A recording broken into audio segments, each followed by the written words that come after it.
Hi, and welcome to my channel. I'm Z. Come wine with me. Today, I want to whine about the American dream. Now, what the American dream looks like, of course, is going to differ from person to person, and whether there even is such a thing as an American dream, sure, might be debatable, but in general, right? And I know this generation seems to have lost the notion of what in general means. Doesn't mean all, okay? I'm not speaking for all. I know we cannot possibly speak for all people because there are millions and billions. But the American dream, at least within the confines of this nation state, which is America, I'm American, and in the United States. In the United States, I think the American dream typically is the notion of when one grows up, they will be married, have 2 kids, a girl and a boy, and live in a house with a white picket fence guarded by a big dog, golden retriever. And I think outside of the United States, the notion is more of the Horatio Alger story of rags to riches, the notion that you can come to this country and have an opportunity to go from nothing to something. I think that's also true within the borders of the United States as well. I think a lot of people believe in the idea that we're a more classless society, and that you can be born into poverty but become a rich, individual by the time that you, maybe even before you reach, full maturity and adulthood. But I want to get to the idea that I think some people are starting to experience disillusionment with the American dream. And I think I want to whine about that because I think adults, I guess I have frustration with adults well into their adulthood not recognizing that the American dream is an ideal, but it is not a promise. And I think that, unfortunately, particularly with individuals born here, and I noticed this kind of early in life, but there is sometimes an amount of entitlement that a lot of people have, where we don't understand that while things aren't perfect here, we have it a lot better than people in a lot of other countries. And we should cherish that and guard it ferociously. I think that, unfortunately, we're in an age where, how can I say this?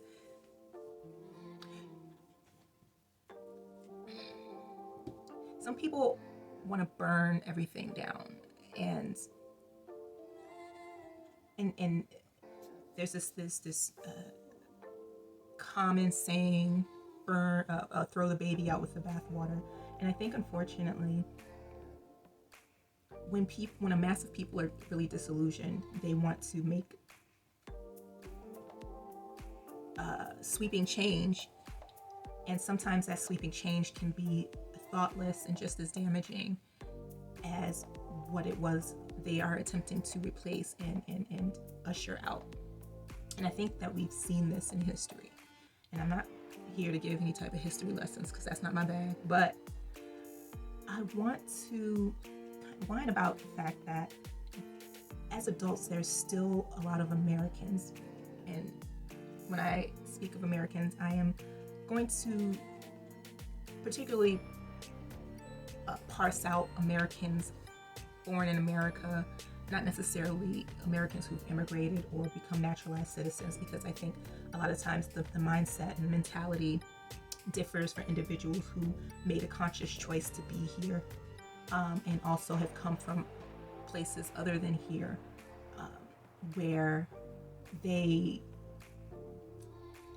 chose to be here, and they determined that being here was a better option than wherever it was they were before. Now, I want to also posit that I'm also a person who does not believe in all of the hype, right? I never believed that I never believed that we were the greatest nation on earth. And some of the propaganda that, some folks have, as a Black American, and as a Black American woman, I'm gonna need for you to read a book. Okay, stop. But I recognize that I've always recognized that this nation had limitations in ways that I think some other Americans might not have always recognized that, and even now do not recognize that, and even will deny and continue to deny that. But I can hold those ideas in tension. I can recognize that this is not a perfect nation. I can recognize that the ideals of this society are wonderful and great, but the masses have not, there have been times when the masses have not even attempted to truly live up to those ideals. But I still think that it is worth trying to live up to those ideals. I also think that, sorry, I'm getting off track. Back to the American dream. Back to the American dream, right? There is a problem with people having embedded in their minds this perfection, this one way of living, one way of life, and they pursue it and they fail miserably. Take, for example, people still have the ideal of marriage. Now, I want to make it clear that I don't think that is a bad thing at all. What I do want to point out is that currently, our divorce rates in this country, in the United States, is hovering around 50%. So about half of marriages wind up in divorce. Now, why do I point that out? I point that out because it is a reflection of how many full-grown adults are still pursuing ideals that they have not determined whether or not they should be pursuing them, whether those ideals are for them specifically, right? As an individual, does this ideal mesh with you and your abilities? I think a lot of Americans have lost the idea, and some never even had the idea or bearing or understanding that they have to sacrifice sometimes. I think that unfortunately far too many people have come into and been raised in such a way where they've been so sheltered and their lives have been so curated so perfectly that when they get out of their home and out of the comfort of their mama and daddy's crib, the warm bosom of their mamas, they go out into the world, and the world can be cold and rough and rough and tough, and they just don't know how to handle it, and they feel cheated. And the truth is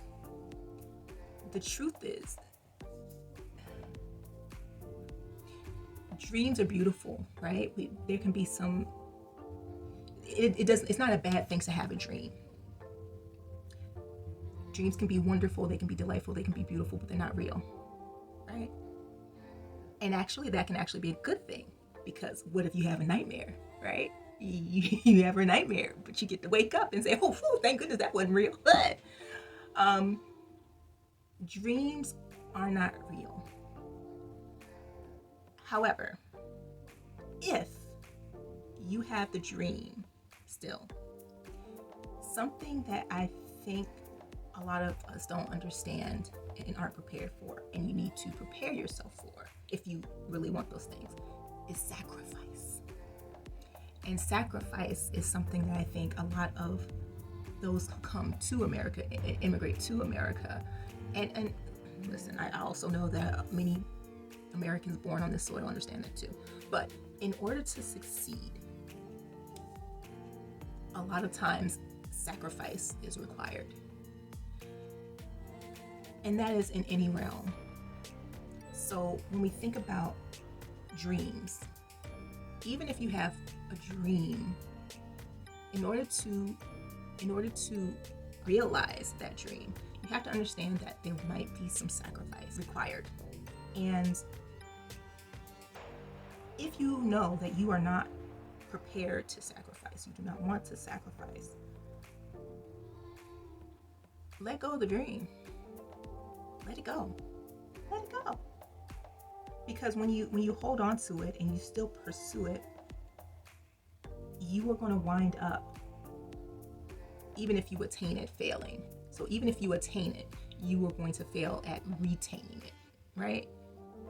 You're not going to be able to keep it up because you aren't prepared to do what it takes to maintain, retain, whatever, to stay in that dream, to keep living that dream. And that's why I brought up marriage, because marriage is kind of the easy one. You can say that when it comes to career as well, or if it comes to making money. You want to be super rich and you want to do all these things in life. You are going to have to sacrifice. And if you don't want to, you don't think you should have to, ain't nothing wrong with thinking that. Nothing at all. But the only wrong thing I would say is maintaining the stance that you deserve or entitled to attain your dreams, where you are not willing to make the required sacrifices. That's what I want to whine about today. Thanks for whining with me. Until next time, bye.